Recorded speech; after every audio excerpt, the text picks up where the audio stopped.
Good morning, fellows. Hope you're doing well and that you're enjoying a wonderful Holy Week. Currently, Good Friday, and I'm recording this to get it out to you on Monday as we prepare to look at 2 Samuel chapter 9, which is our next passage as we walk through the life of David.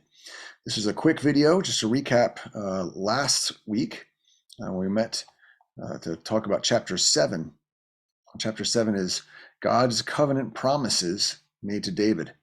The chapter starts out with David looking to build a temple, to build a home for God. He sees some inequality in the fact that he's living in a palace and God's ark remains in a tent. And so he goes to Nathan, the priest, and says that his intention is to build a temple for the Lord. And Nathan originally gives him the thumbs up and says, by all means, go ahead and do what you will. The Lord comes to Nathan that same night and speaks to him in a dream and tells Nathan to go back to David and to correct David. Tells David that he is not the one that's going to be building God a house. In fact, that God's not so interested in a house for himself, but amazingly that God instead promises David that he is going to be building through David that which is important for the Lord. That he is going to be building a house amongst David's descendants.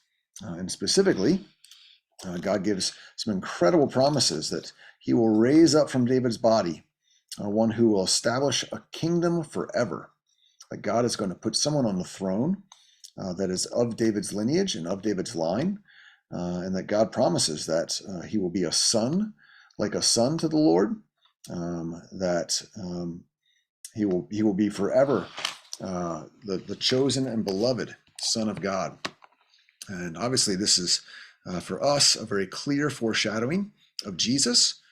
We can see through the books of First Kings and Second Kings and throughout that there is quite a long lineage of kings that are raised up, and many are from David's line, but obviously none of them are the one for whom who will reign forever on God's throne, and that is Christ himself.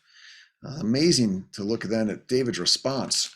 He responds with a lot of, again, humility, which we've seen a lot of from David, set apart, but also a lot of wisdom, that he is thanking God for being God, that he's thanking God for God's desire to glorify his own name.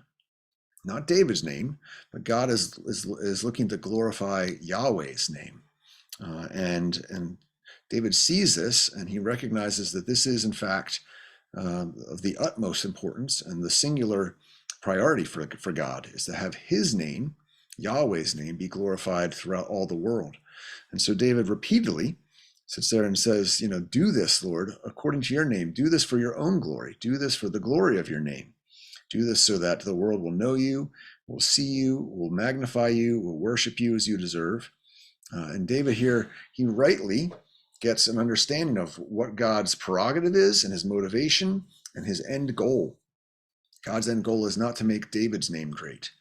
God's end goal is to make his own name great. And he does this, again, through the person of Jesus, through his son, who does reign on the throne, through his son who lived the perfect obedient life and died the death that we deserved. The death that we're celebrating today on Good Friday. And it was Jesus' obedience and his trust in the Lord that ultimately allows mankind to rejoice and to worship and to adore God as the perfect Father who has made a way of reconciliation for us through his Son. So an amazing chapter, one of the most pivotal chapters in all of Samuel, the books 1st and 2nd Samuel. And this coming week, we look at chapter 9.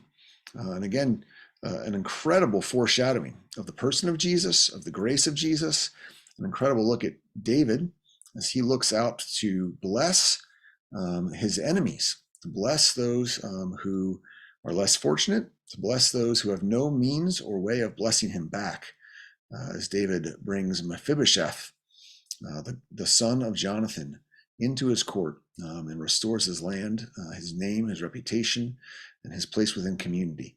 So looking forward to talking with you about that next Saturday. But between now and then, I hope you have a wonderful Easter, and let me know if I can serve you in any way, and look forward to seeing you soon. Take care. God bless.